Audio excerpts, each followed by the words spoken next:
Dear colleagues, I'm Dr. Alice Guo-Hao, a full-time faculty and researcher in periodontics at the University of California, San Francisco, UCSF. Hi, this is Eric Lee. I'm also a periodontist and a part-time faculty at UCSF, working together with Dr. Lin on the recent paper, The Influence of Prosthetic Designs on Peri-Implant Bone Loss. This is a joint AO-AAP systematic review and meta-analysis published in 2025. Great, thank you, Dr. Lee. To begin with, I'm going to give a quick overview of what this paper aimed to accomplish and why it is important.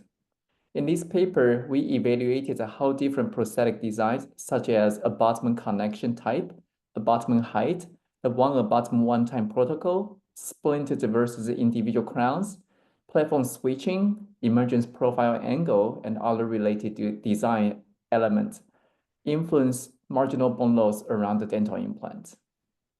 This is critical because although clinicians often focus on surgical and patient factors, prosthetic design is increasingly recognized as a critical influencing factor on how peri-implant bone and soft tissue respond over time. Small differences in design can have a meaningful clinical impact in patient outcomes in the long run. Absolutely. In this paper, we found no significant difference in marginal bone loss between screw-retained and cement-retained prostheses. Given how often we worry about residual cement and its impact, this finding was unexpected.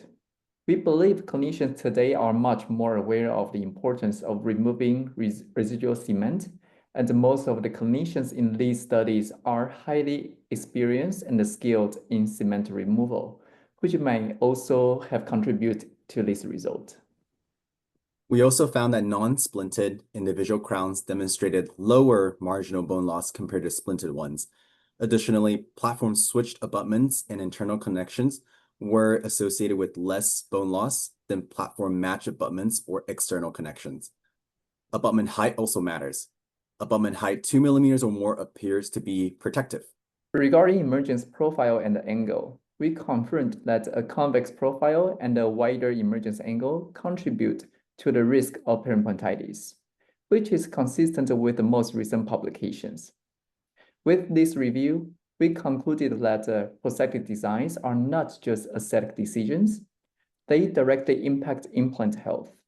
So when planning restorations, paying close attention to connection type, abutment height, emergence angle and profile, and whether to splint or not should all be part of the risk management strategy. However, we want to emphasize that several key gaps in our knowledge remain. For example, many of the included studies have variable follow-up durations, differences in how marginal bone loss is measured, baseline bone level, and patient risk factors. These inconsistencies limit how broadly our findings can be applied. Second, we found very few long-term studies. We need more data on outcomes beyond 5 or 10 years to better understand how design choices can affect bone level over time. More importantly, the interaction between prosthetic design, implant positioning, and the patient-level risk factors, such as smoking, history of periodontitis, systemic health, and oral hygiene, requires further investigation. We must recognize that many unfavorable prosthetic designs are often compensation for poor implant positioning. Therefore, when implants are not ideally placed, this can lead to compromised prosthetic designs, creating a ripple effect that increases the risk of peri-implant bone loss. That's a really good point. If we take away one message, I think it's this.